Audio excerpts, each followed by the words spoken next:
Hello, this is the continuation of chapter 18,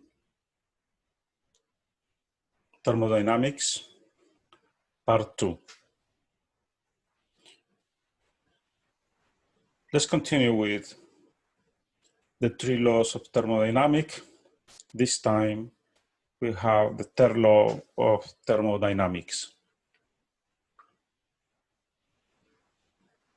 The third law of thermodynamics states that the entropy of a perfectly ordered crystalline substance is zero at absolute temperature, at 0 Kelvin.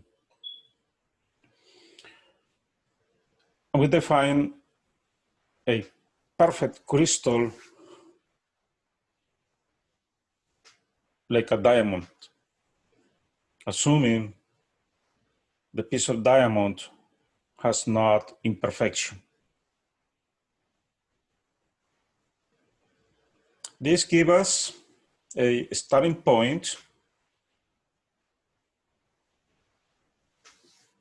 to take measurements of entropies of different substances, since now we know the absolute entropy of a substance.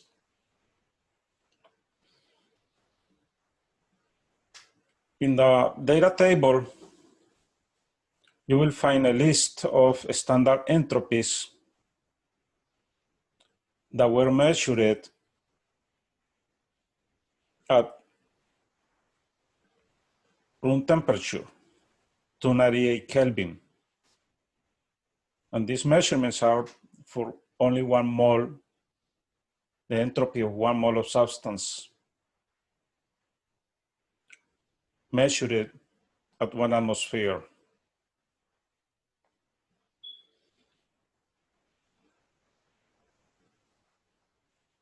Also,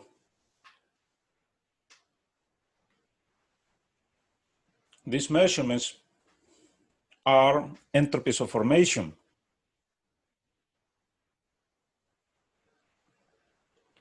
That means the entropy that is related to the formation of 1 mole of compound from its element.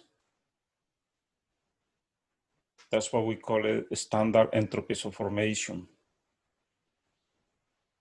Similar definition of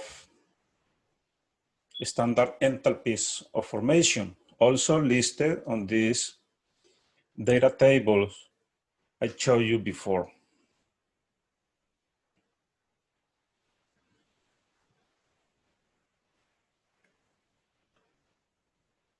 So if we use these values of standard enthalpies and standard entropies,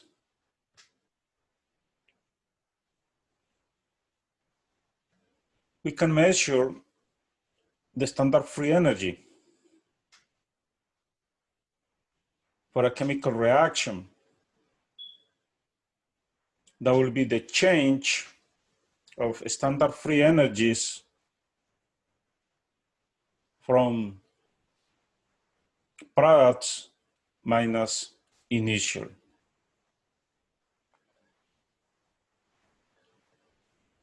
And these measurements also are done at room temperature, 298 Kelvin. And that's why they are tabulated as standard free energies.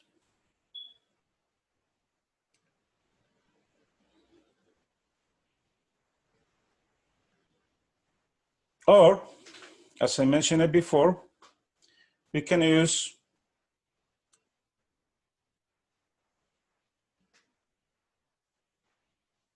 this formula to find the change of standard free energy, thanks to the fact that the free energy is also a state function. So the change of delta G standard is equals to the change of delta G of products minus delta G standard of formation of reactants. And we define it for that case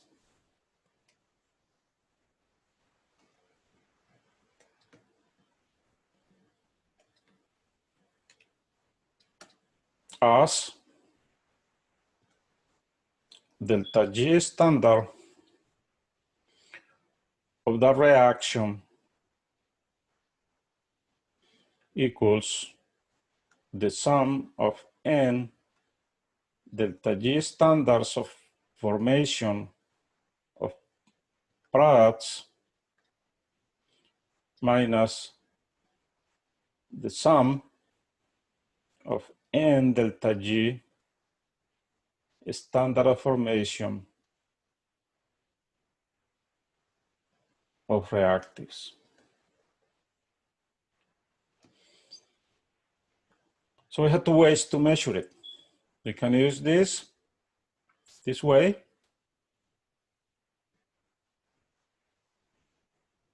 thanks to the fact again that delta G, the free energy, is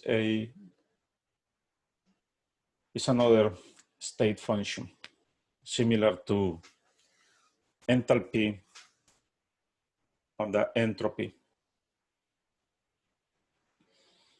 And the other way to measure it is using the definition of free energy standard equals delta H standard minus T delta S standard. And that temperature is at room temperature, 298 Kelvin.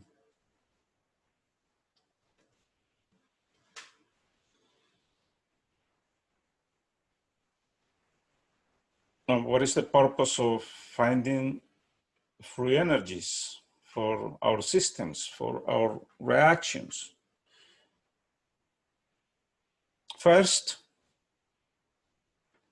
delta G represents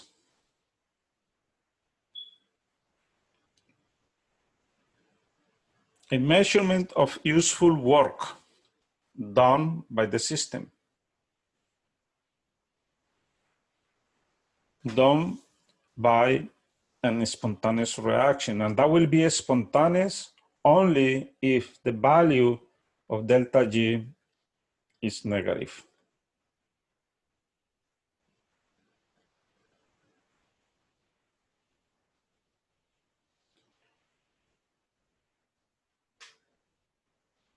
And I gave you last time a table. We elaborated a table to find under what conditions the system can be spontaneous. And we learned that it will depend on the signs of the enthalpy and entropy for that particular system. We found two situations where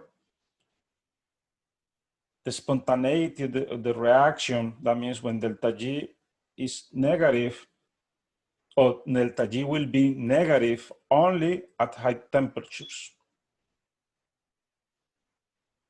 And that will be when the sign of delta H standard is positive and delta S standard for the reaction is positive. So the reaction will be spontaneous only at high temperatures. We found also another situation where the reaction or the system will be spontaneous only at low temperatures.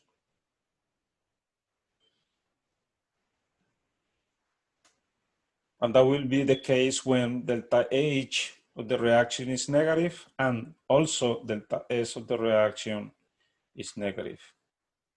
So the system will be spontaneous only at low temperatures. We have a situation where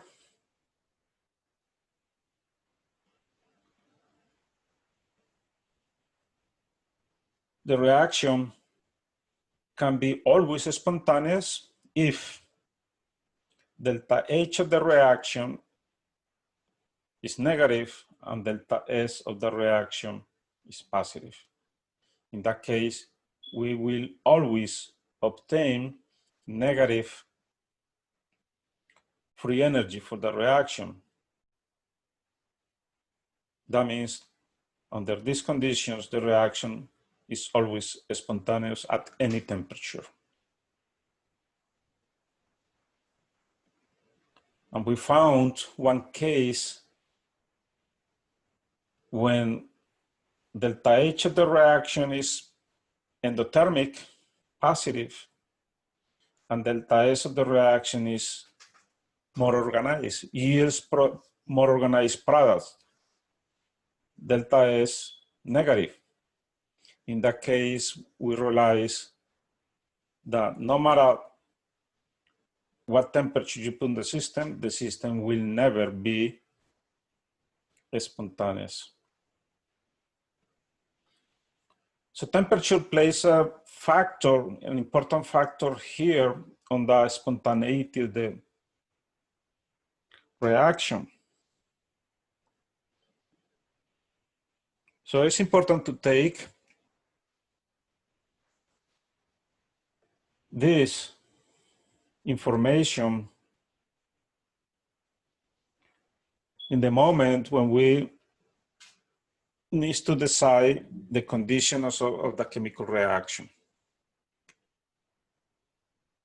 Because we have to analyze two factors here.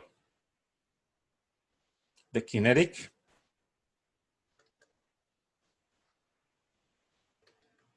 of the reaction against thermodynamic of the reaction.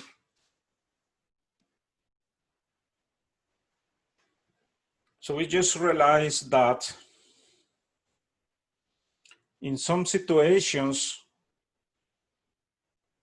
increasing temperature of the reaction may favor the kinetics of the reaction. The reaction will become faster because increasing temperature means increasing the average kinetic energy of particles. They're moving faster. There will be more collisions between particles. Therefore, more chances for effective collision at the right orientation. And more molecules will have the minimum energy needed to start the reaction.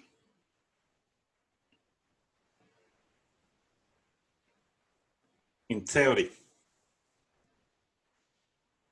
So in theory, increasing temperature will favor the kinetics. But we just realized that increasing temperature of the system may not favor the thermodynamics of the reaction. If delta H is positive,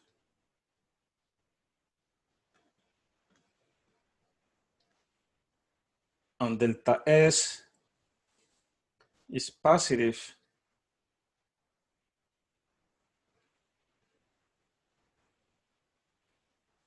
the reaction will be favored by increasing the spontaneity of the reaction will be favored by increasing the temperature.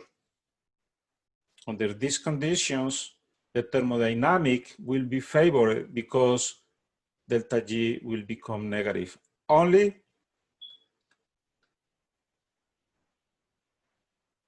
at high temperatures.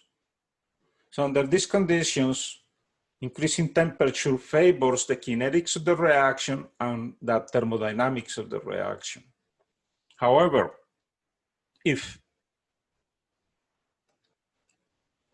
delta H of the reaction is negative and delta S of the reaction is negative, you realize that the reaction will be spontaneous. That means delta G will be negative only at low temperatures. In this case, increasing the temperature doesn't favor the thermodynamic.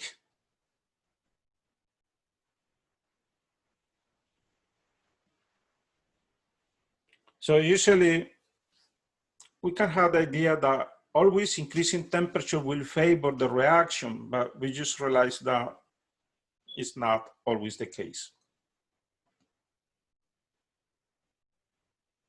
For that case, if we increase the temperature, it will favor kinetics, but will not favor thermodynamics. Because according with definition of free energy, the reaction will occur, for this case, for this particular combination, will occur only at low temperatures. If you actually increase temperature, the reaction will become non-spontaneous, so the reaction will not happen.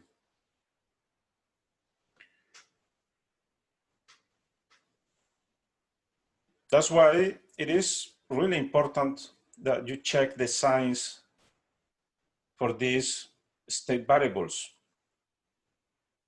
these state functions, the free energy, delta H, and delta S. And we can find the optimum conditions to favor the spontaneity of the reaction.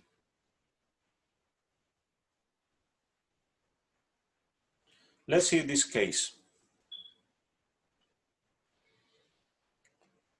The decomposition reaction of calcium carbonate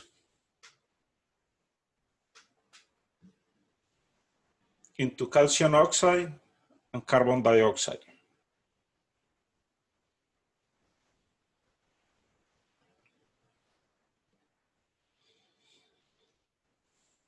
We already have the values for delta G standards of formation measured in kilojoules per mole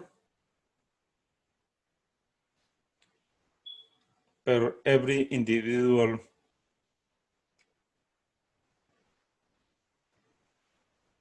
reactive and products on this reaction. The question is, calculate delta G for the reaction.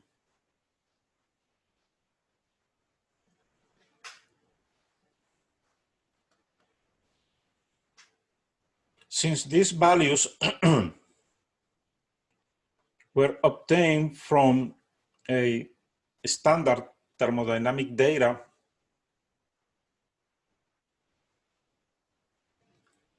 that means we have standard values here, therefore we can find the standard free energy for the reaction.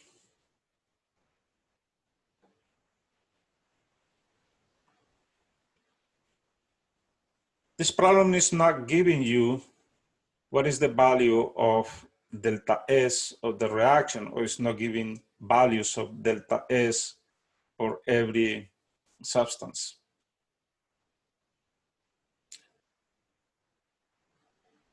So we cannot use this definition of delta G standard equals delta H standard minus T delta S standard, because we don't have this number. We could find it, It's in the tables. We can just find in the tables, put it here, and find this number and find the answer. But the way the problem is written is telling you that you should use the definition of change as the sum of n delta G standardized formation of products minus the sum of n delta G standard formation of react. And let's do that. Remember, I told you last time, it's better if you start using the square brackets so you don't get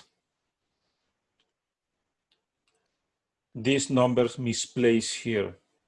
So we are going to have the product side minus reactive side here.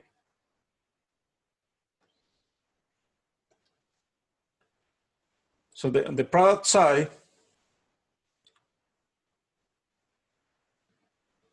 we have 1 mole of calcium oxide and 1 mole of CO2. So the stoichiometric coefficients N are 1 and 1.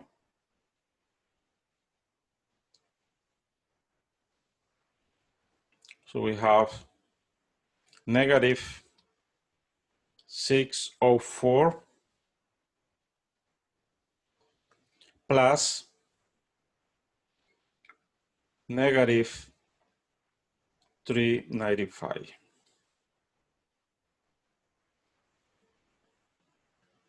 On the reactive side, we have negative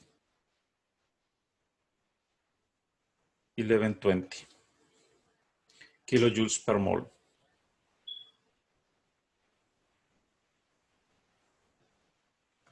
Now we can proceed to do the calculation. So please take your calculator out and find the result of that. We have negative 604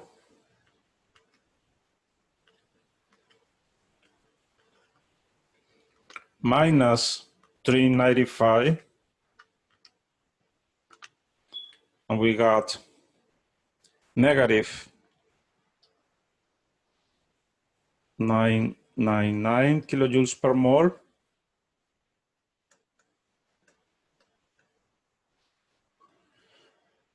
minus time minus is plus.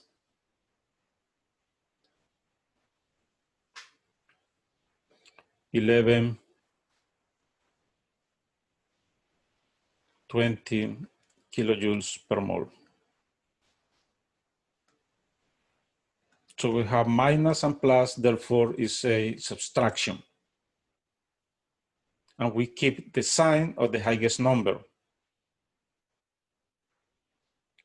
So we know beforehand that the answer must be positive, and we do the subtraction here.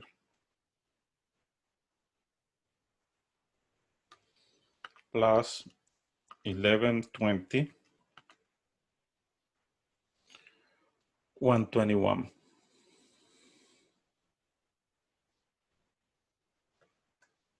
Kilojoules per mole.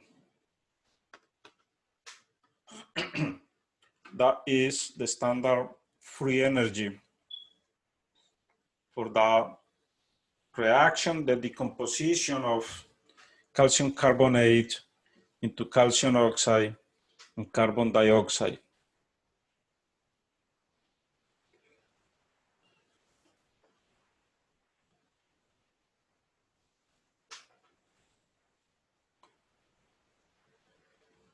And we can ask, Okay. And what is the point of taking these measurements? What information is this giving me?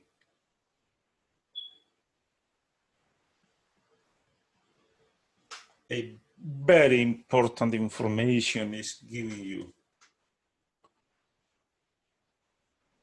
We just realized that at room temperature, because remember those are standard conditions, so at room temperature,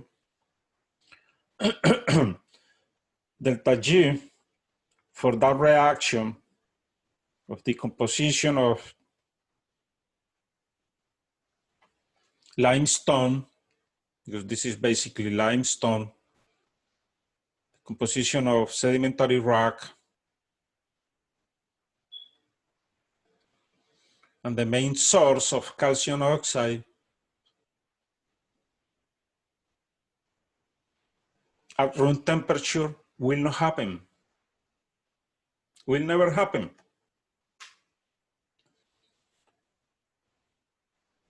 Calcium carbonate is also a mineral. The pure mineral of calcium carbonate is the calcite.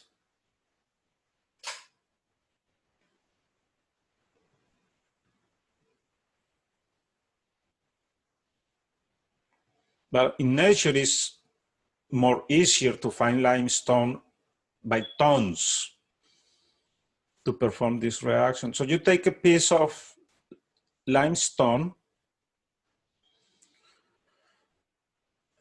you put a piece of limestone, a rock, leave it there at room temperature, that's 25 degrees Celsius, and wait until this rock decomposes into CaO, calcium oxide. Calcium oxide is very important in chemistry, in agriculture also, to apport calcium to the soils, and is used in many other ways. Calcium oxide also, since it's a metal oxide, it's a basic oxide, reacts with water to form calcium hydroxide. And when we make solutions of this is what is called lime water.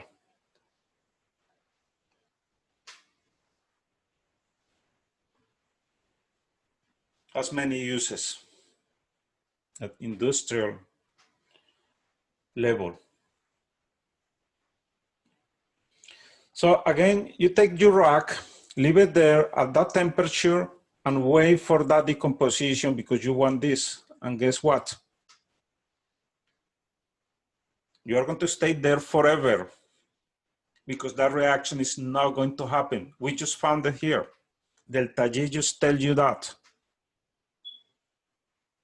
Delta G standard for that reaction we just found, we just calculated, is telling you that this reaction will never happen at that temperature. The rock will be there forever.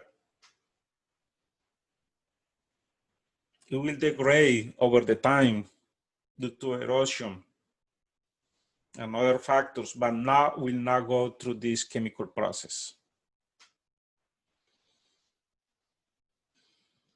So you see how important is this value?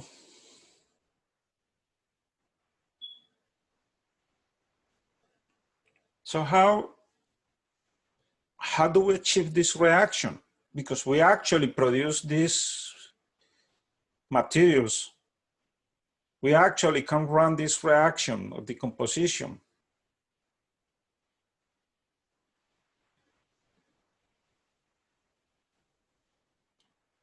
Well, I'll show you later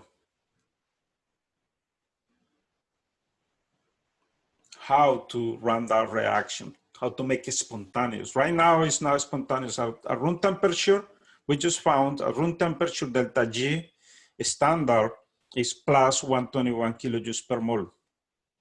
We are not interested, again, on the number, on the magnitude. No, it doesn't matter how big is this number. It's positive. It's a positive number, and the positive is telling you the reaction is not spontaneous at that temperature.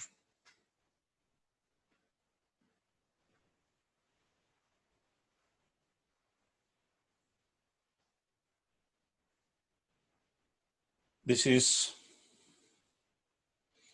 an example of a reversible, microscopically reversible system.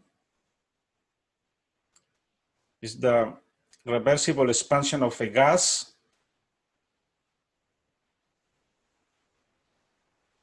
and the process can be reversed. Similar to the example I gave you with the Carnot reverse process.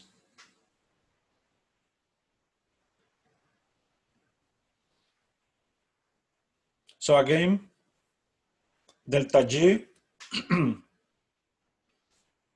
represents the maximum amount of energy produced by the reaction that can be converted into useful work.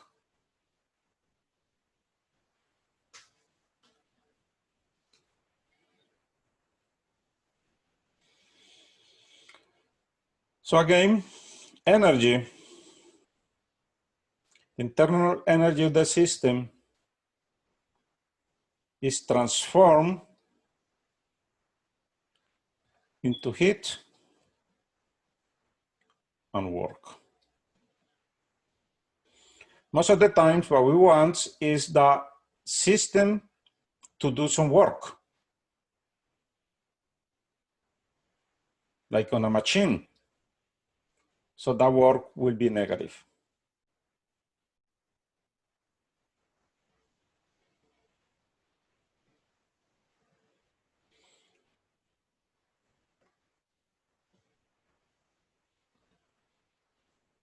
Most of the times, the energy will be transferred as a heat and just little work. Let's take, for example, the case of your car.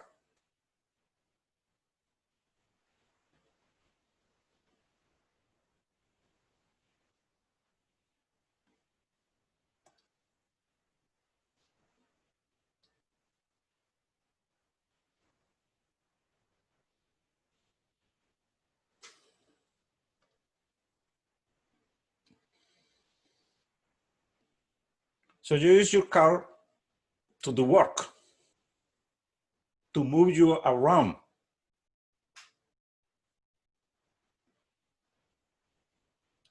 So you make less effort.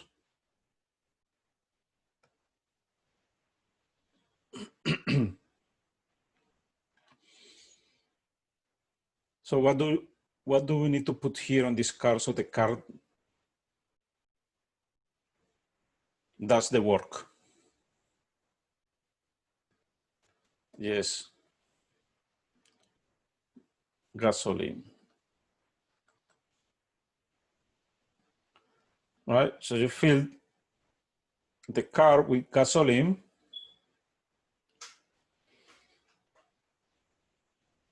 And let's say you fill the tank.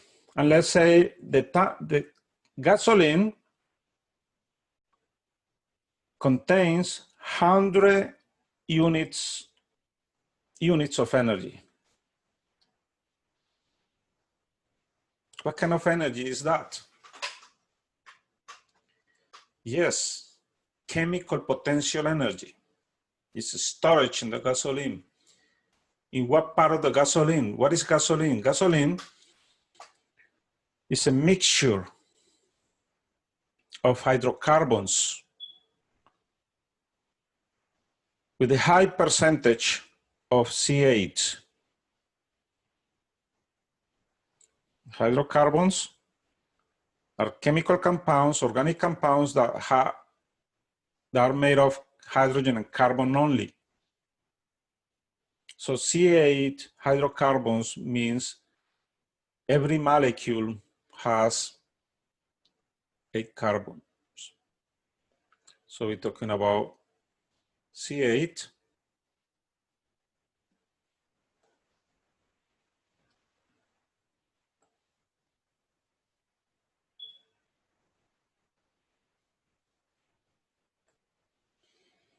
Ch18.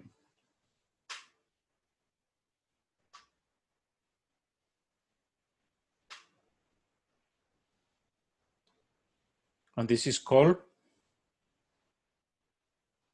octane. However, there are many different structures having the same molecular formula. In other words, we have different isomers. The gasoline is a mixture of different isomers of octane. So those chemical bonds between carbon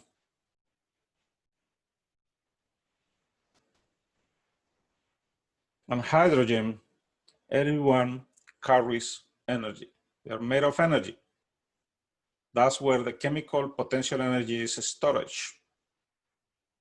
When there's a combustion, the energy is released because the system goes from high potential energy to lower potential energy on a potential energy diagram.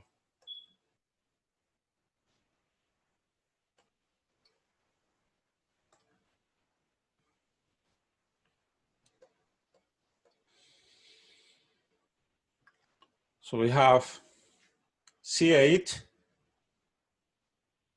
H18 plus O2 in a combustion reaction to form CO2 plus water plus energy.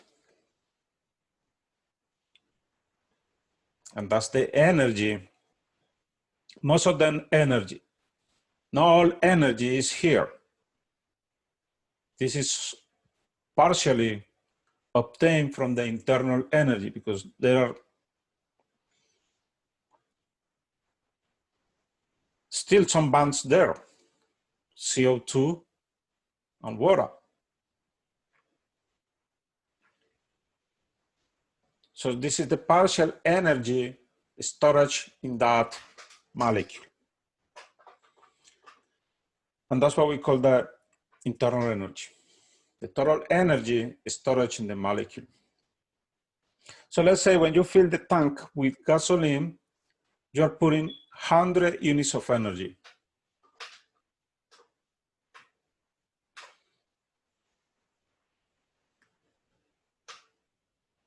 And where that energy comes from?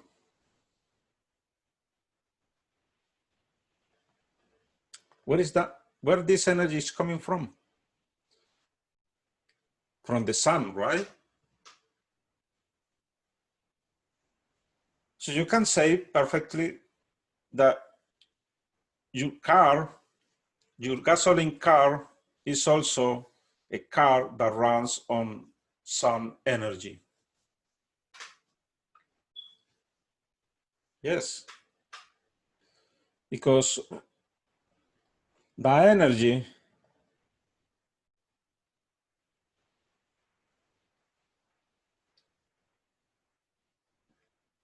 comes from the radiation of sun.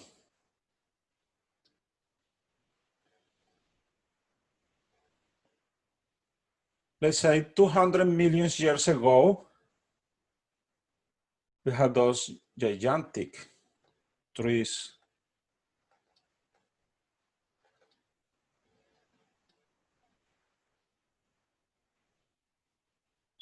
Plants doing photosynthesis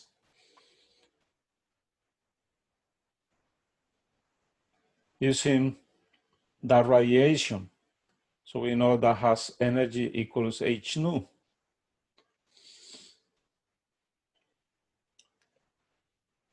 During the using the photosynthesis,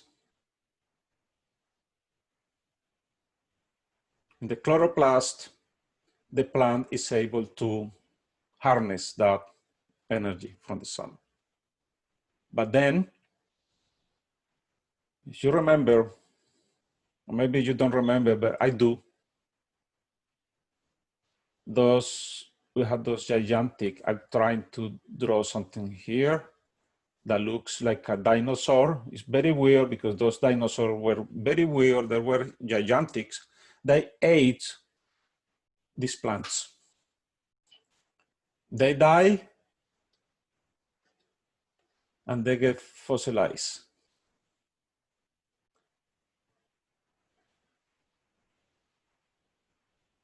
And the energy went from the sun to the plant, from the plant to these animals, and they were buried here.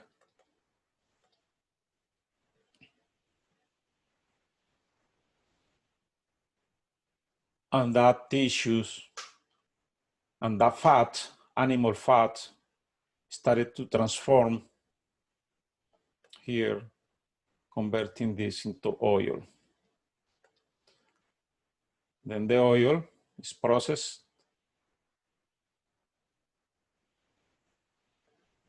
Fractional distillation and get the gasoline that we use for our cars. So all the potential energy storage here comes from here, thanks to the sun. Now we understand where that energy is coming from, and we want to convert that energy into work so the car moves.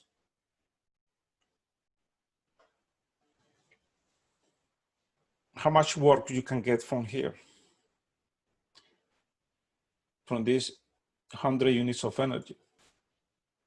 Let's talk about efficiency of the internal combustion engine. The efficiency, let's use an average number. It can be around 30%. 30% efficiency.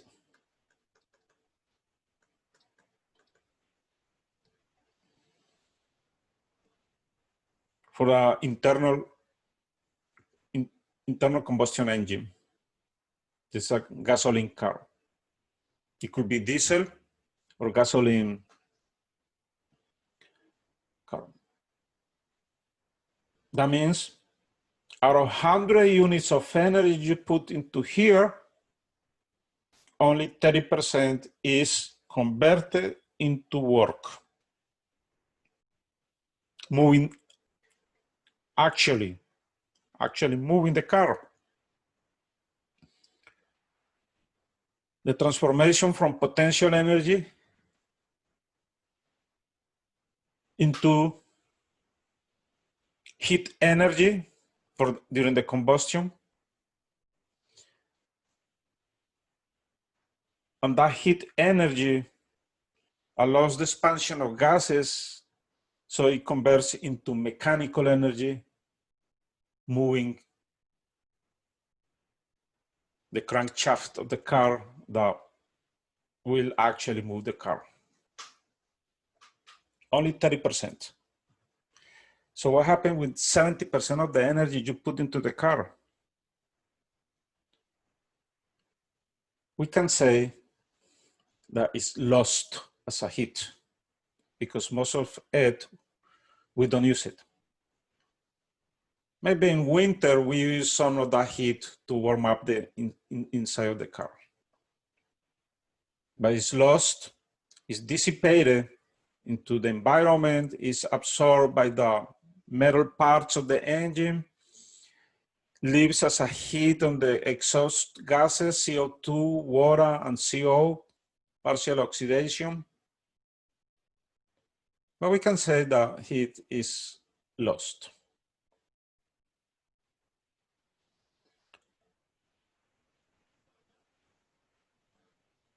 So that explains the first law. Energy transforms. The second law tells you that naturally there's a transfer of energy from high temperature to low temperature. It's a heat transfer. That way, it goes only that way, spontaneously.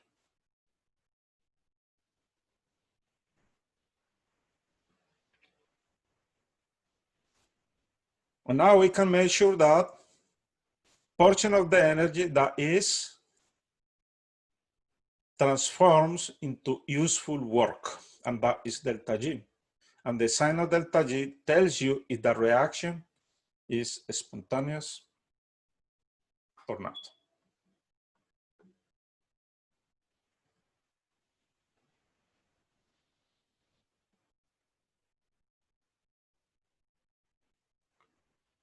We mentioned it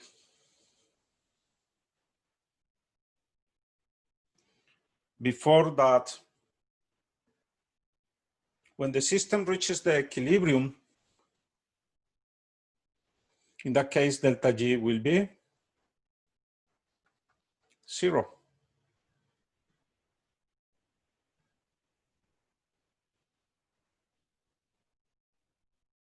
Because delta G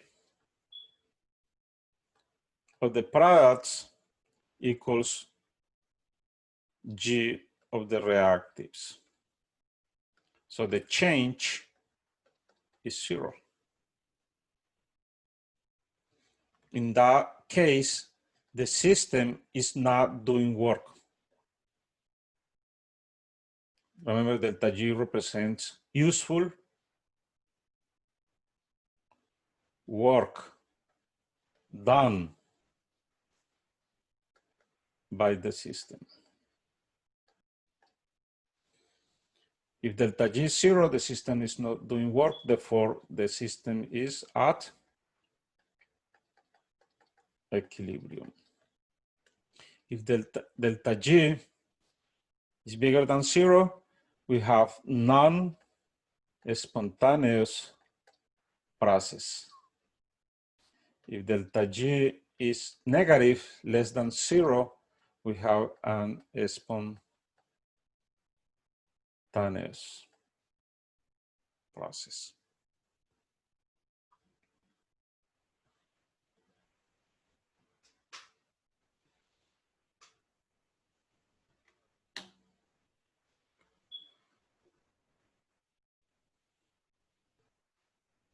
So from here, we can find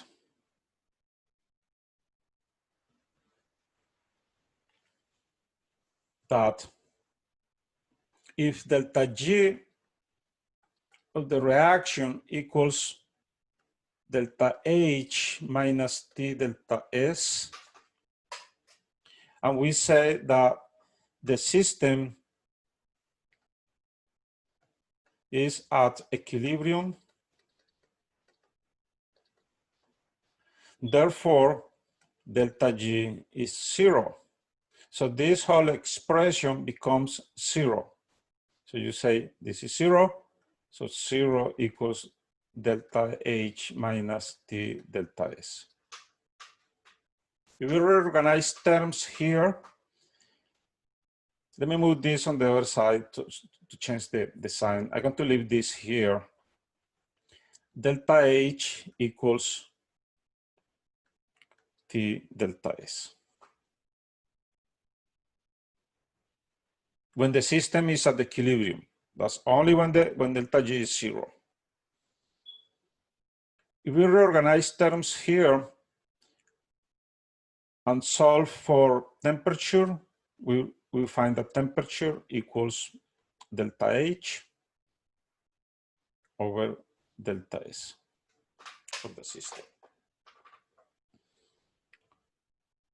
That will be the temperature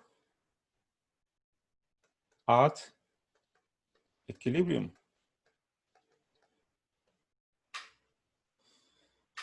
Interesting, right?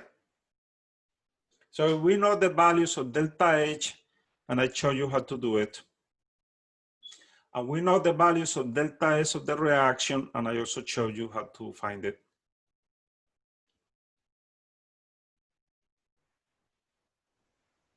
We can find the temperature at which the system becomes at equilibrium when delta G equals 0. And why will we need to do that? I'll show you.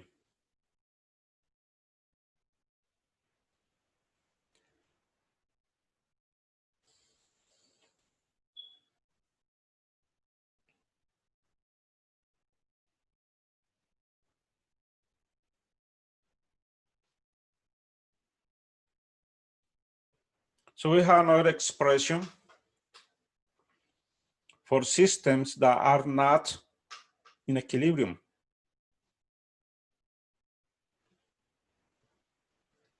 For systems that are not under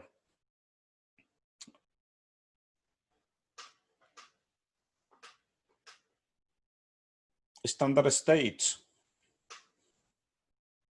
And that expression is delta G. Notice that I'm not writing the standard state because it's delta G for a system that is not at a standard state. That means you can have different temperature other than room temperature, a different temperature. Also different concentration because standard concentrations are for 1 molar, for the formation of 1 mole per liter.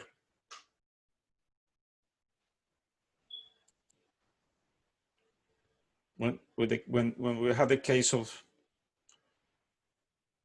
aqueous solutions. So delta G for non-standard conditions equals delta G standard plus RT natural log of Q.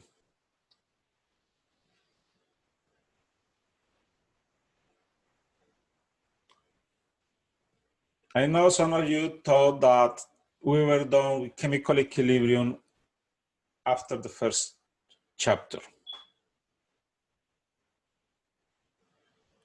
We are not done with equilibrium yet. And I promise at the beginning that I will show you different ways to find the equilibrium and reaction quotients. And here I'm going to show you another way. And the next chapter, I'm going to show you a different way to measure it, to measure the equilibrium constant. So this is the equation used when we are running a chemical reaction under non-standard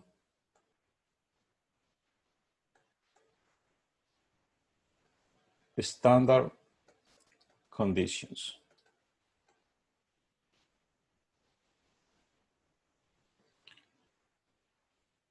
This one. Under non-standard conditions, you find delta G. You see that doesn't have the degree, the little circle there. So that means non-standard conditions. In order to do that, we need to find delta G standard. How? Using the two different ways I showed you before. Just find delta G using the data tables, the thermodynamic data table. R is a constant, universal gas constant. This time we are going to use joules per Kelvin mole. Temperature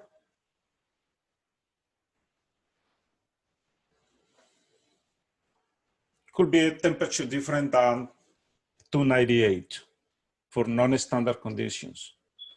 natural log of Q. And what is Q?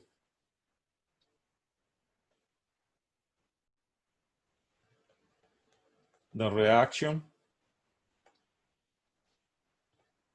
quotient. Do you remember what is that? The reaction quotient has exactly the same shape of the mass action law or the equilibrium law. The difference is that on the reaction quotient, you plug in initial concentrations, and for the equilibrium law, you plug only equilibrium concentrations. So this is a really useful equation because not always we have reactions running under standard conditions. And this equation is just an adjustment. Look, this is the standard and that value is adjusted taking into account the new temperature, your reaction temperature, and the concentrations that you have on your reaction. Or pressures, because remember we can have Q sub C if we are writing the equilibrium law with molar concentrations, or Q sub P if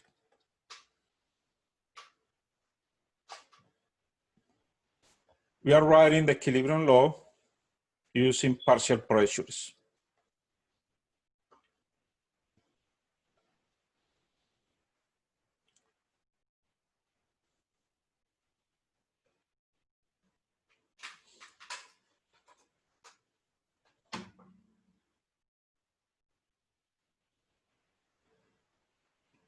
Now, what happened when the system is at equilibrium? So initially you have a reaction, you have initial concentrations, and you can find reaction quotient of the system, and you can find delta G for that reaction.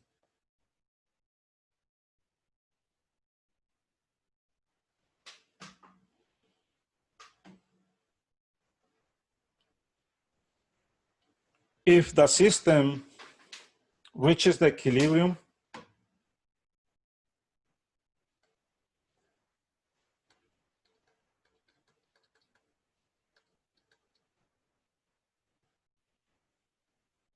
what happened with Q?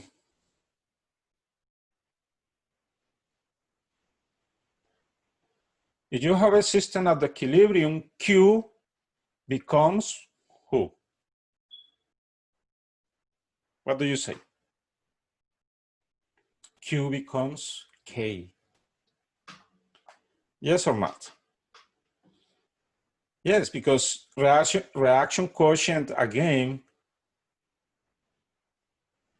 in the reaction quotient, you apply initial concentrations.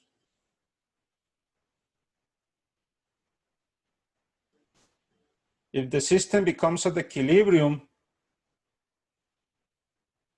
then you have equilibrium concentrations and Q becomes K. Because remember, the Q and K have exactly the same shape of the mass action law. And what else? What else happens here when the system reaches the equilibrium? If the system reaches the equilibrium, delta G of the reaction equals what? You just said it before. 0. No work, no useful work is done.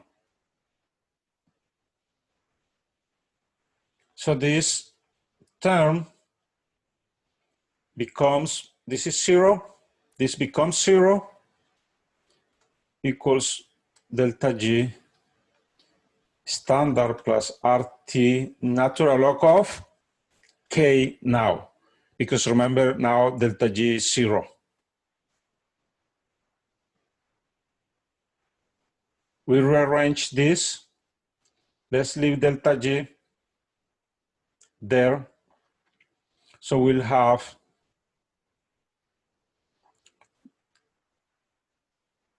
delta G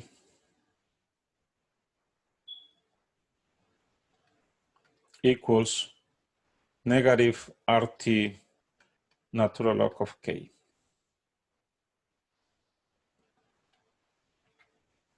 We can rearrange this, and you can say delta G over negative delta G over RT equals natural log of equilibrium constant.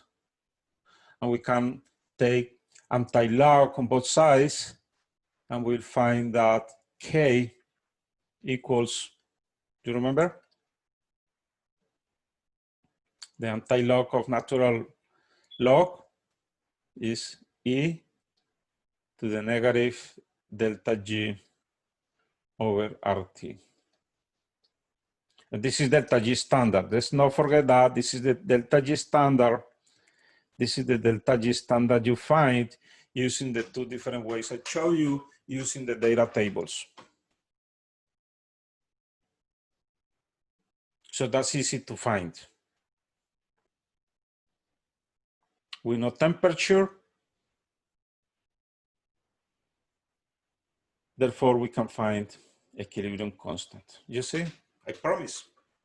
I'll show you different ways to calculate the equilibrium constant during the whole semester.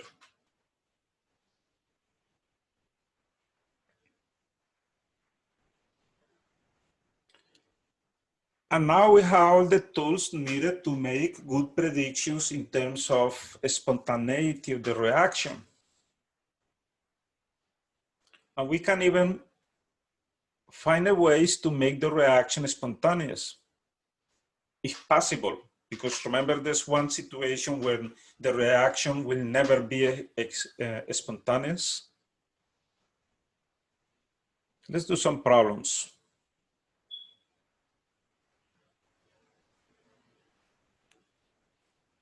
Let's do this one.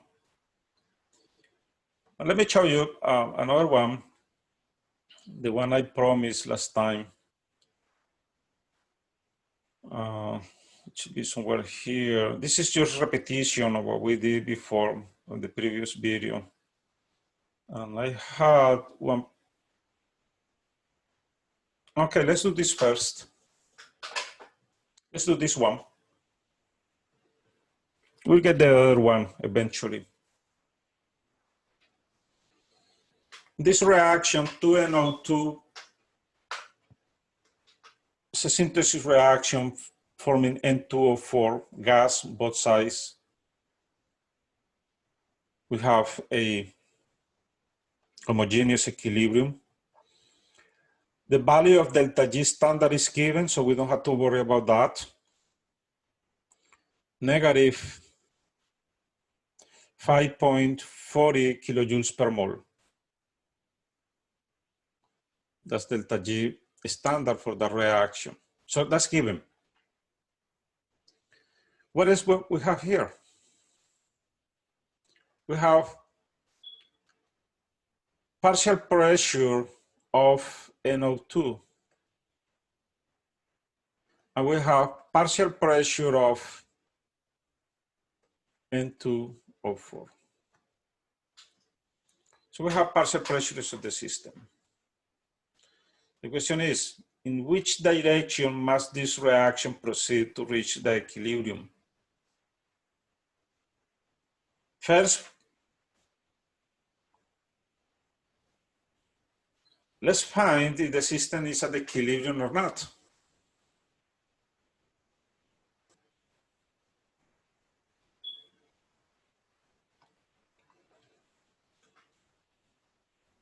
So let's review what we have. We have delta G, and we have initial pressures.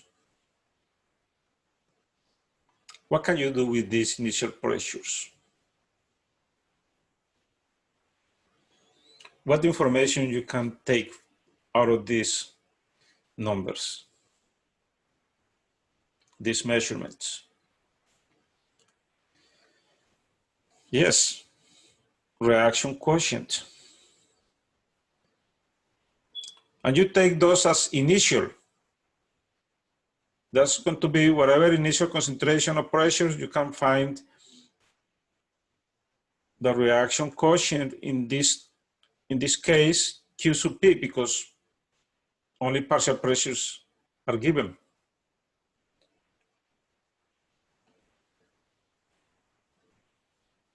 The problem is not telling you the system is at equilibrium. That's what we need to find. So let's find the reaction quotient. What is the shape? Let's write the mass action expression, and that will be partial pressure of N2 of 4 over partial pressure of NO2. And here I recommend, again, you write a square. Let's plug in the numbers. Partial pressure of N2O2 is 0.60 atmospheres over partial pressure of NO2 is 0.25 square. And what do you get?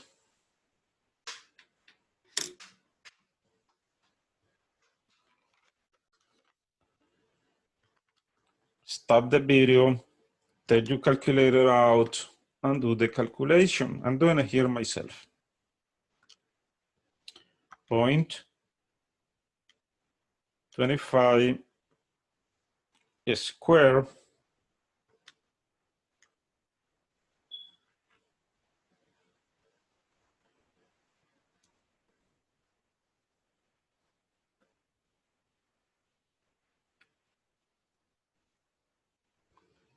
and then I like to use the inverse.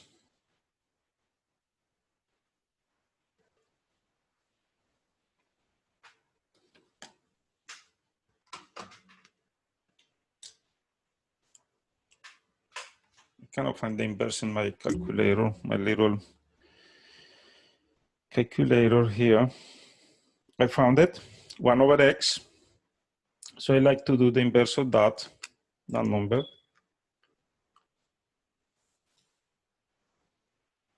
Times 0.60.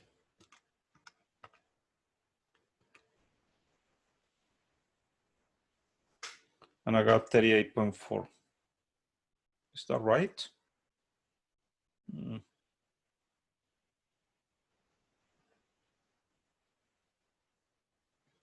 Okay. I'm cheating there. I don't have the numbers, the partial numbers. So let me do again.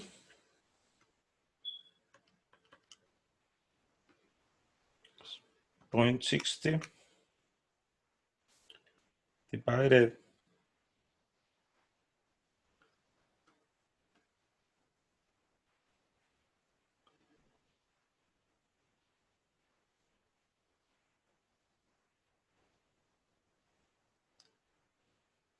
0.25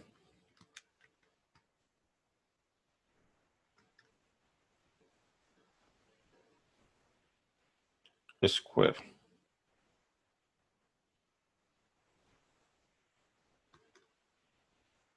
Okay, I got different number. Yeah, I know what I hit the wrong key here. That's why.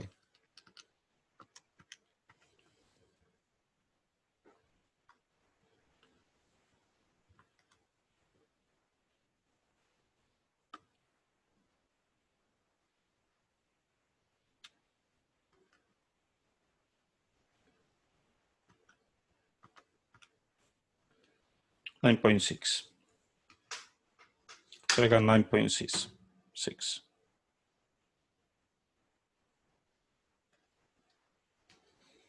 No units. And that's Q sub P. And then what? We want to know the direction. In other words, we want to know if the system is at equilibrium under these conditions. No other information is given. Forget about the other ways we did it before. We are using new ways. And we need to use the new tools, in this case, delta G. The new tool we have is delta G non-standard equals delta G standard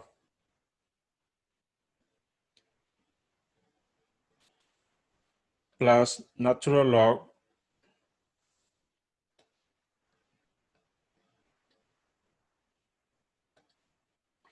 RT natural log of Q.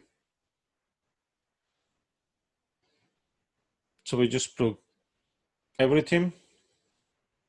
This is given. This is negative. Another thing you have to be careful is the units, especially when you work in entropies, enthalpies. Remember, enthalpies are given in kilojoules per mole. Entropies are given in joules per mole Kelvin. So make sure everything is on the same unit system. So here we have negative 5.40 kilojoules per mole plus R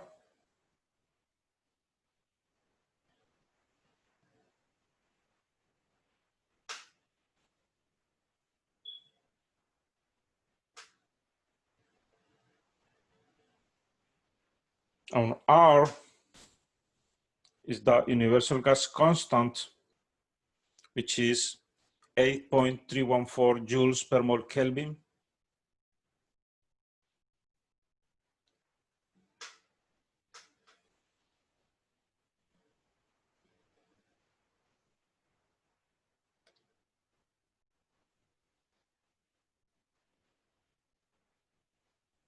Times temperature.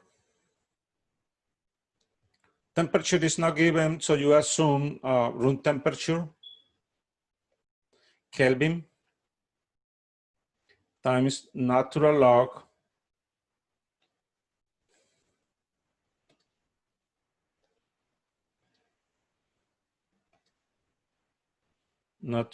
of Q, which is 9.6.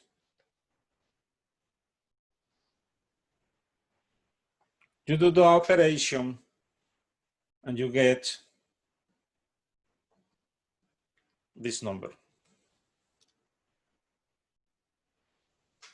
plus 2.0 times 10 to the second joules per mole.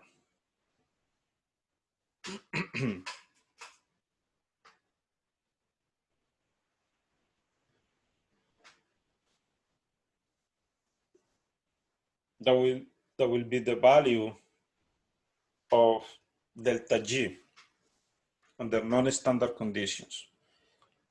What does it tell you? What can you conclude from this number? It's telling you that delta G is positive. If delta G is positive, therefore, that reaction, let me write it here, to NO2 to form N2O4. It's an equilibrium reaction. And this is gas, and this is gas. And we just found that under non-standard condition, if you place amounts of this to give the partial pressures, delta G for the reaction is plus 2.0 times 10 to the second joules per mole.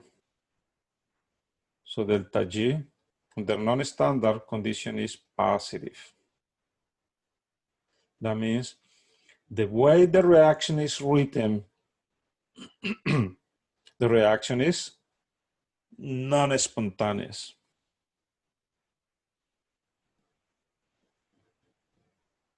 That's our first discovery here. The reaction is non-spontaneous.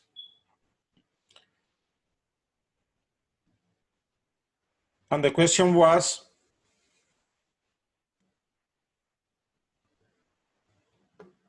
the initial question is, in which direction must this reaction proceed to reach the equilibrium? Since the forward reaction, this forward reaction that way is non-spontaneous, that means the reaction needs to proceed to the left to reach the equilibrium. That is the information given here. And that's the answer.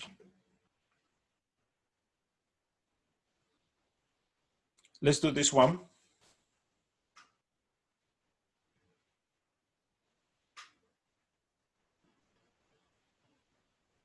I'm going to initiate the solution of the problem. I'm going to state, give you the hints, and then you finish it. You finish the calculations. So let's see what we have here. We have 2NO plus O2 gas forming 2NO2 gas. Also, we have homogeneous equilibrium here. Everything is on gas. Kp is given.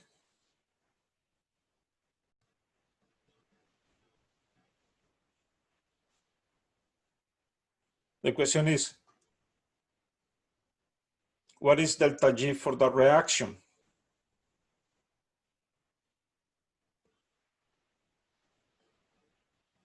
Delta G standard.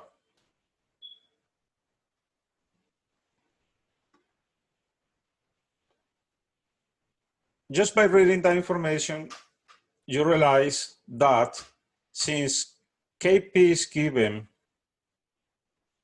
the equilibrium constant as function of partial pressures, we can start with the idea that the system is at equilibrium. If the system is at equilibrium, delta G equals 0.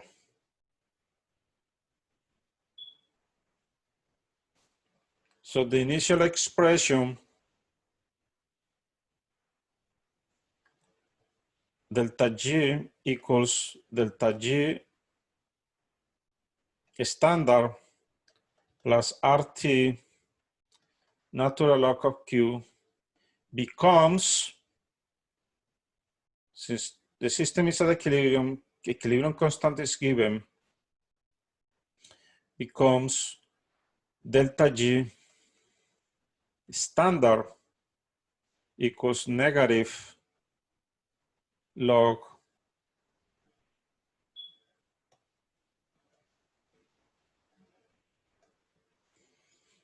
negative RT natural log of K.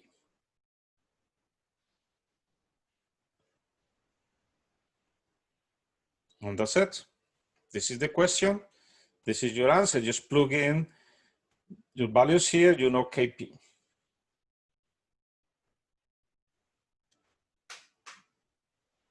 Sometimes you need to do the conversion. Remember, sometimes you have to play with the equilibrium constants, because remember we learned one of the important questions that K sub P equals K sub C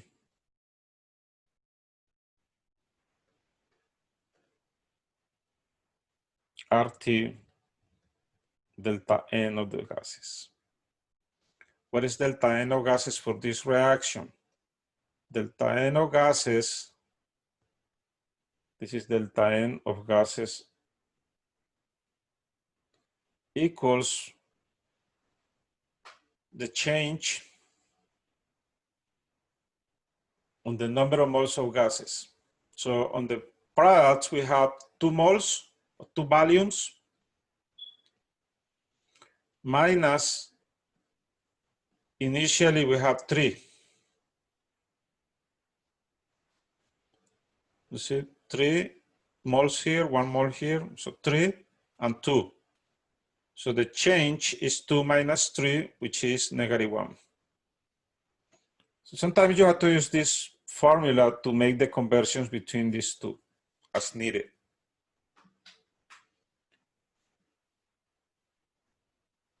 Here is the answer, so you can compare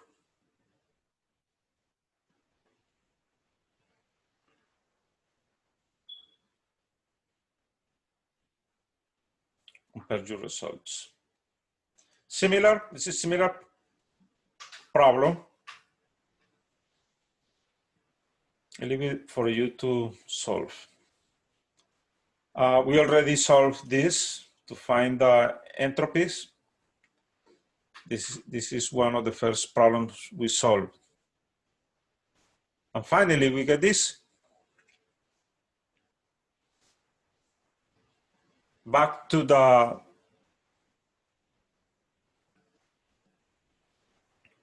decomposition of limestone.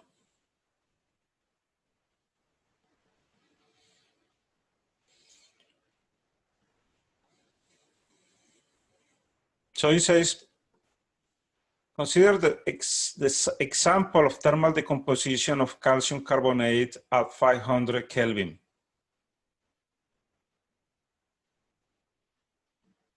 So at 500 Kelvin, let's see what happened. Delta H is given. Delta S is given. In the previous problem, we found delta G and delta G standards were given. This is a little bit more extent, because I want to show you how to apply all these tools we just learned, these thermodynamic tools. All right, so let's start calculating delta G for the reaction.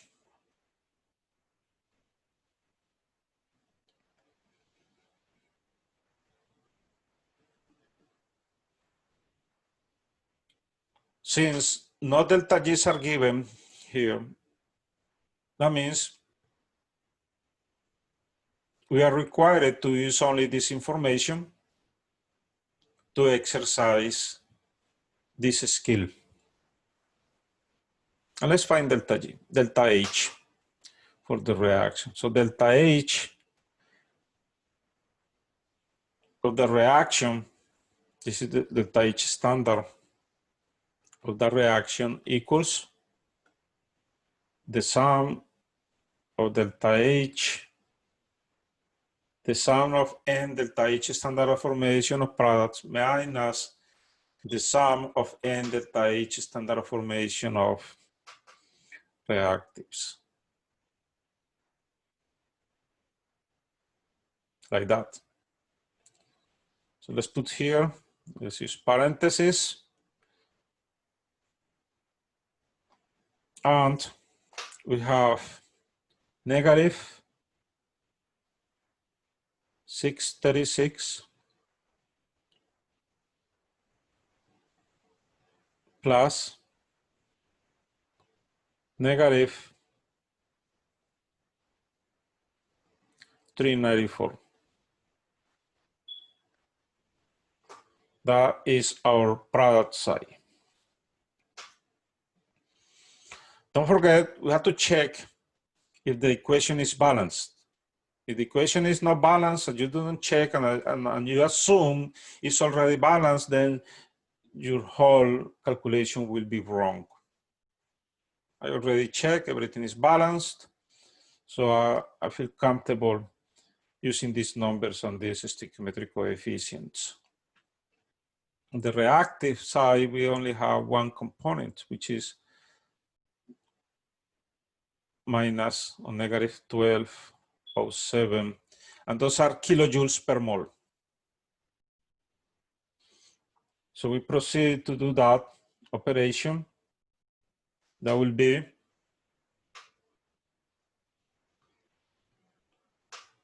this is a parenthesis here. Let's not confuse that with the number.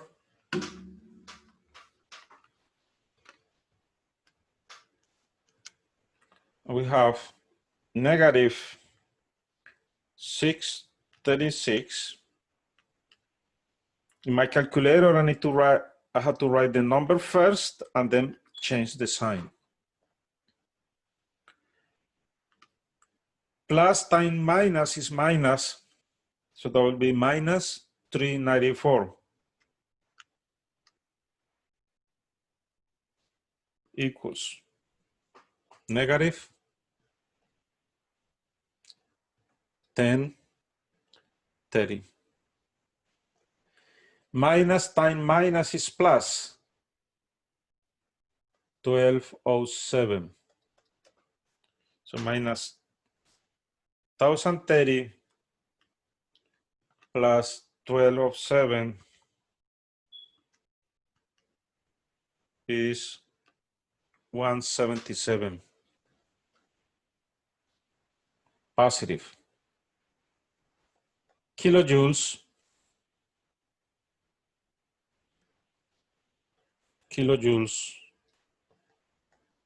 per mole, or kilojoules moles negative 1.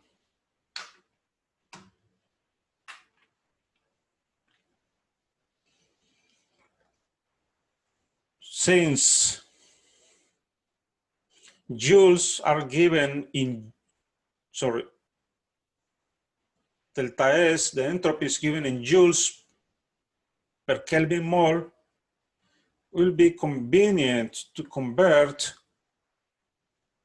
delta H in joules. So we'll have the same units of energy, joules.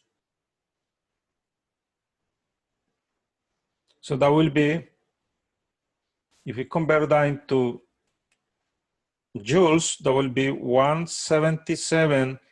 Remember, 1 kilojoule has 1,000 joules. So that will be that many joules per mole. We write that in scientific notation and you say 1.77 times 10 to the 5th joules moles negative 1. So we are done with the first measurement.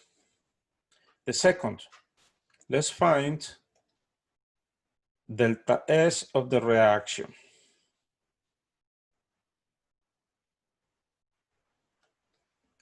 Standard of the reaction.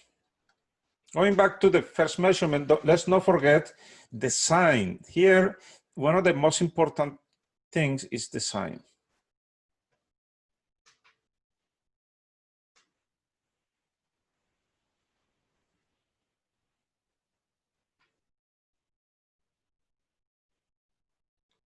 So that means the reaction is endothermic,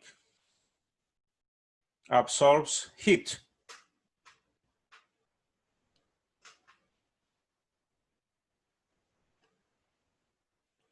Let's do similar type of calculation to find the change of standard entropy. That will be the square brackets there. And then we have, for the product side, we have 40 positive plus 214. The reactive side is positive also, 93.6.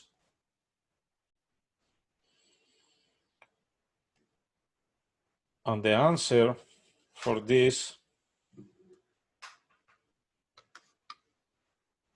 is 40 plus 214 equals minus 93.6 equals 160, positive 160.4 joules, Kelvin -1, moles -1. And the sign is positive. All right. We have done a lot. We just found delta H standard of the reaction and delta S standard of the reaction, and we find the sign of those positive and positive.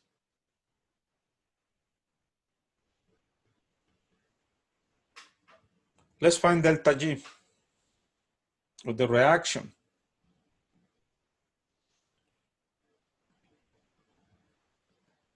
For delta G of the reaction, we can use the first definition of delta G, delta H minus T delta S is going to be a different temperature, but those temperatures have minimum effect on the results.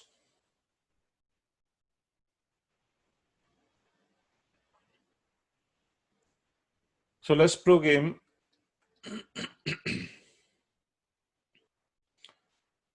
there.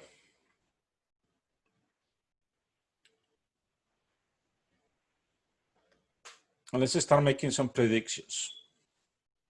Notice that delta H is positive and delta S is positive. Do you remember the table we just did it before? What happened when delta H is positive and delta S is positive in this equation? What will happen with the sign of delta G? Remember, we are looking for delta G to be negative for an spontaneous process. And we learned that when this is positive and this is positive, the reaction will become spontaneous only at high temperature. Let's see if we have enough high temperature. 500 Kelvin is pretty hot. Let's see if we have enough temperature there to make the reaction spontaneous. What do you think? Is the reaction going to be spontaneous at 500 Kelvin?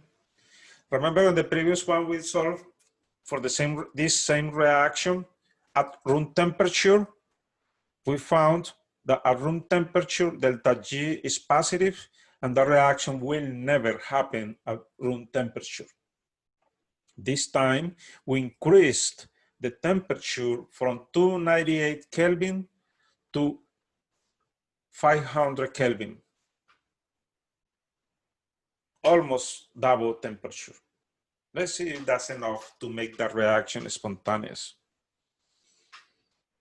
So let's plug the numbers here. Delta H we just found is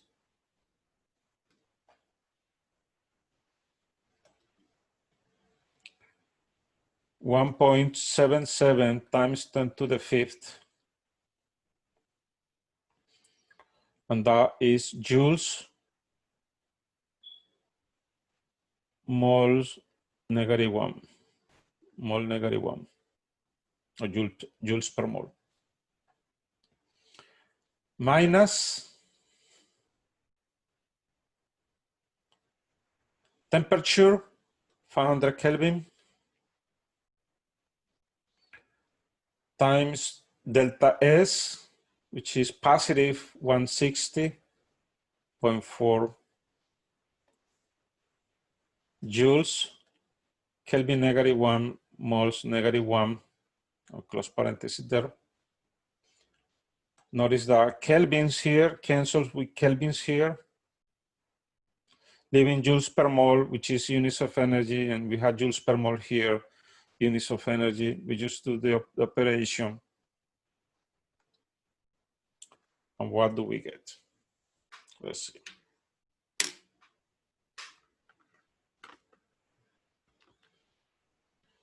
So I have 1.77 to the fifth minus, I'm going to open parentheses in my calculator, 500 times 160.4 close parentheses equals. I got, what do you get?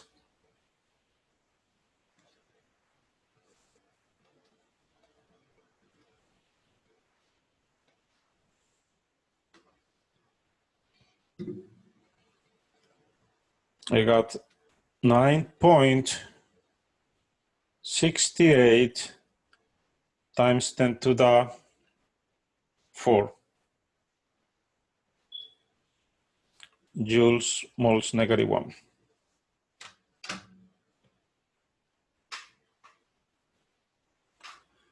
So what do you say about this finding? About this value of delta G?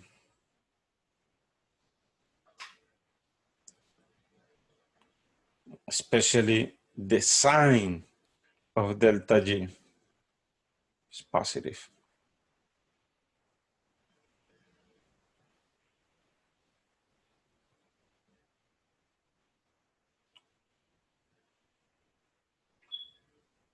So we got a positive number there, meaning the reaction is not spontaneous at 500 Kelvin. The reaction was not spontaneous at room temperature of 298 Kelvin. We raise the temperature to 500 Kelvin and the reaction is still non-spontaneous. That reaction is now occurring, and that's a high temperature, 500 Kelvin. Our prediction says that this reaction will be spontaneous at high temperature. But how high needs to be? How do we find how high we need to increase the temperature to make it spontaneous?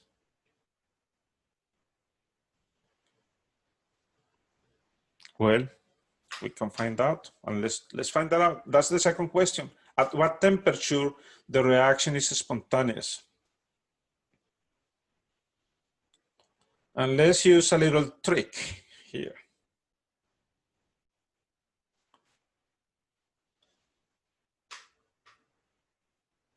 Let's find what happened at the equilibrium.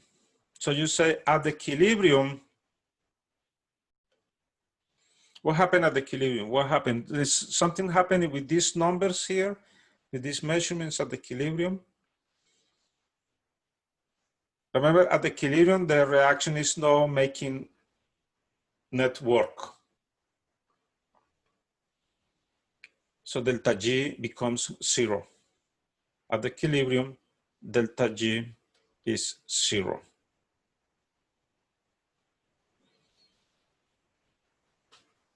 And that is correct. If delta G is 0, then on the expression delta G equals delta H minus T delta S, this expression becomes 0. Therefore, delta H equals T delta S.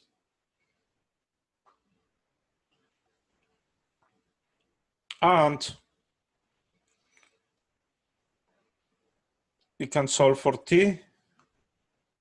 temperature equals delta H over delta S. Let's find the temperature. Let's find the equilibrium temperature. So we said that at equilibrium delta G is 0. Therefore, once we have the equilibrium, we can find the temperature at which the system is at equilibrium using this expression. So let's plug in.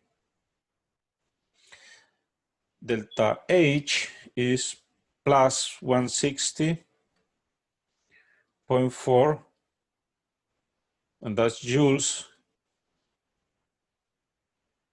Oh, sorry. No, I was looking on the wrong side. It's delta H is here on top. All right. So it's plus. Thank you for letting me know. Yeah, I hear that. Somebody scream over there. Thank you. Plus 1.77 times 10 to the fifth. And that is joules moles -1. I realized I had the wrong number because when I looked the unit I was about to write, is when I realized that that was not the unit of delta H. That's called dimensional analysis.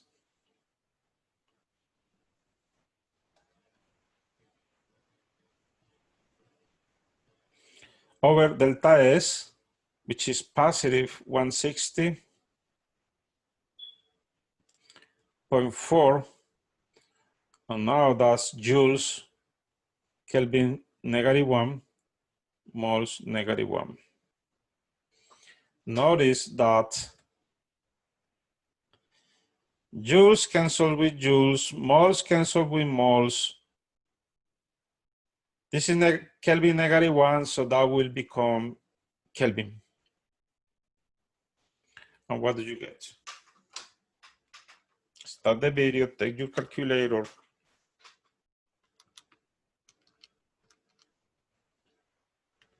.77 times 10 to the fifth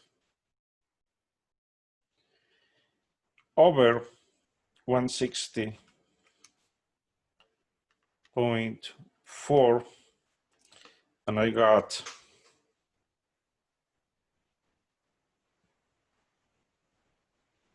1103.5. I rounded off to 5 significant figures. Units, Kelvin, because it's here. Kelvin -1 on the bottom, it goes up as Kelvin. So this is the equilibrium temperature.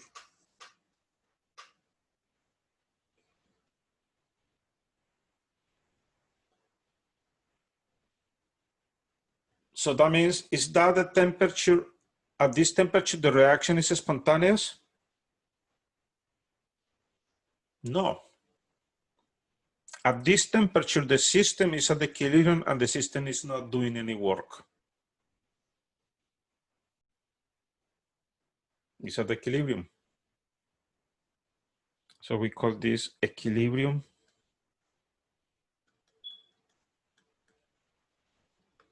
temperature.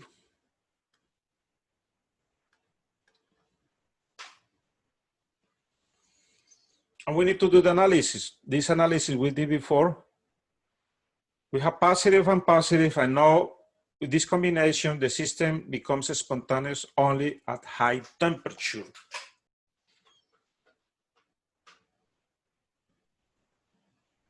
So the system will become, the answer for the question, the system will become spontaneous. So you say the reaction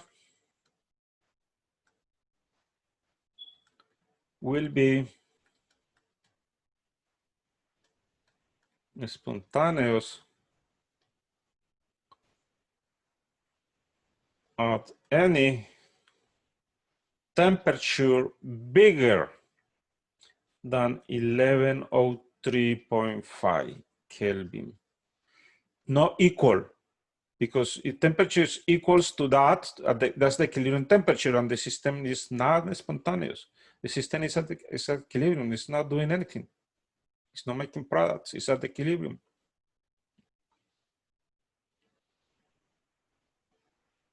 It will become at equilibrium only if temperature is bigger than that. So any number bigger than that. This is 0.5, so you increase temperature to 1103.6, the reaction will occur. The reaction will start making products. You don't have to increase it that much.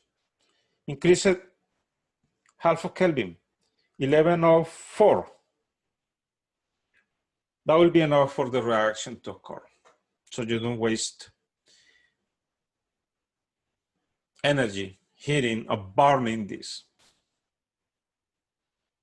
At the industrial scale, what they do is they build like a dome with these rocks, the limestone. They build a dome. They fill a hole on the ground.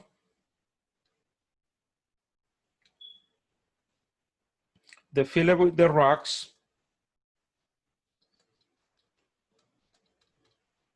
They make a pile of rocks broken into small pieces to increase the surface area. And then they cover the pile with bricks, the actual bricks.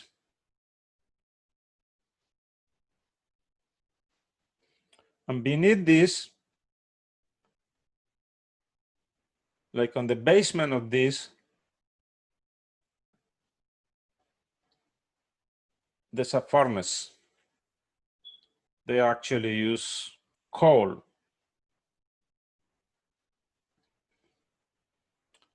So they burn this coal, the coal produces heat, and they burn this with extreme heat. Remember that heat has to be enough, strong, high enough above this temperature. And they let it burn for days. I think they leave it there for like a week burning. They just keep adding coal to keep the flame alive during 1 week. And they cover it with bricks so they don't allow oxygen to go in. Because once this is hot and there will be oxygen there, the reaction will go back. The reverse reaction will be spontaneous. So after a week, they take the coal out, extinguish the fire, let it cool for about another week, because this is extremely hot. They have to wait several days until the whole thing cools down. Once everything is cools down, on the second week, they break this down, these bricks, destroy everything, and they will find here a pile of white powder. That white powder is calcium oxide. Now that calcium oxide can react with water to make lime water.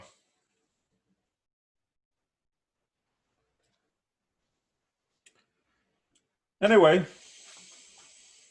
that's what happened, and that's how you make the predictions. Now we have enough tools.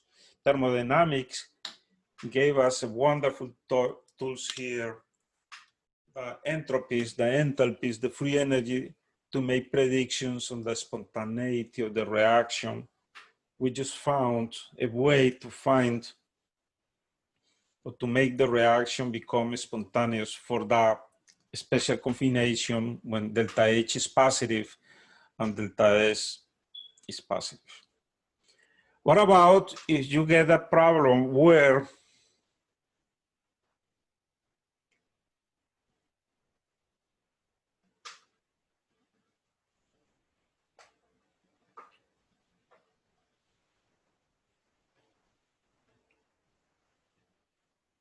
we have delta G equals delta H minus T delta S. What about if you get a problem where delta G is negative and delta S is negative? What was the analysis we did? That reaction that has the, oops, I put in the wrong place.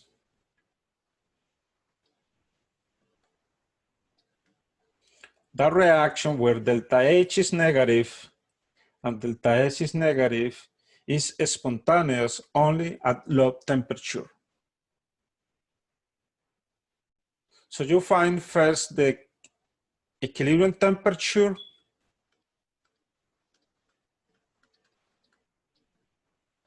so if delta H is negative and delta S is negative, the reaction is spontaneous. Delta G is negative, spontaneous, only at low temperatures.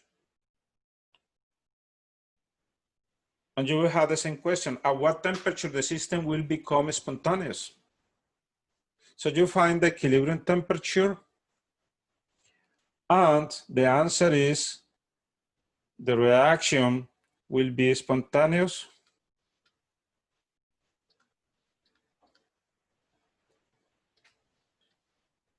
at any temperature. What is the condition of spontaneity for that particular combination minus and minus? We know here, we just said it, it will become spontaneous only at low temperatures. How low? Well, this, you find the equilibrium temperature and that will give you indication. So will become spontaneous at equilibrium temperature? No. It will become spontaneous at any temperature lower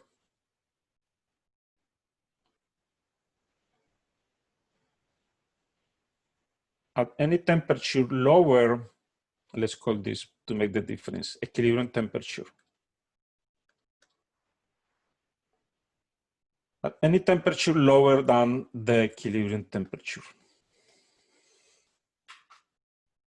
So you see, you have two different situations here. Two particular cases where you have to pay attention. When you have positive and positive, the system will become spontaneous at any temperature above the equilibrium temperature. This is your equilibrium temperature.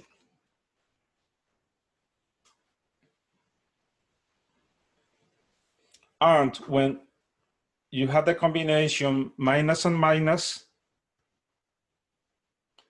here, the system will become spontaneous only at temperatures lower than equilibrium temperature.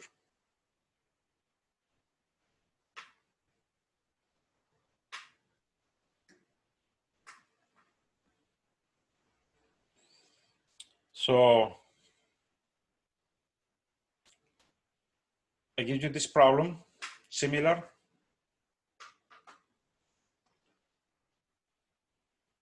I give you the link for the data table. You can use the data table I posted on Blackboard. to find your values of delta S and values of delta H. From there, find delta G at 25 degrees Celsius for the reaction, and then make the predictions. Estimate at what temperature the system will become spontaneous under the standard conditions. And also calculate K sub P for that reaction at room temperature. Try to solve this. I would like to see anybody solving this problem and posting the answer on the Blackboard discussion so we can discuss what you're doing there. Or if anybody has a difficulty, we can discuss on the discussion board. All right. I'll let you have fun with these wonderful reactions. And I'll see you next time. The next is going to be chapter 19. Another very interesting topic, electrochemistry.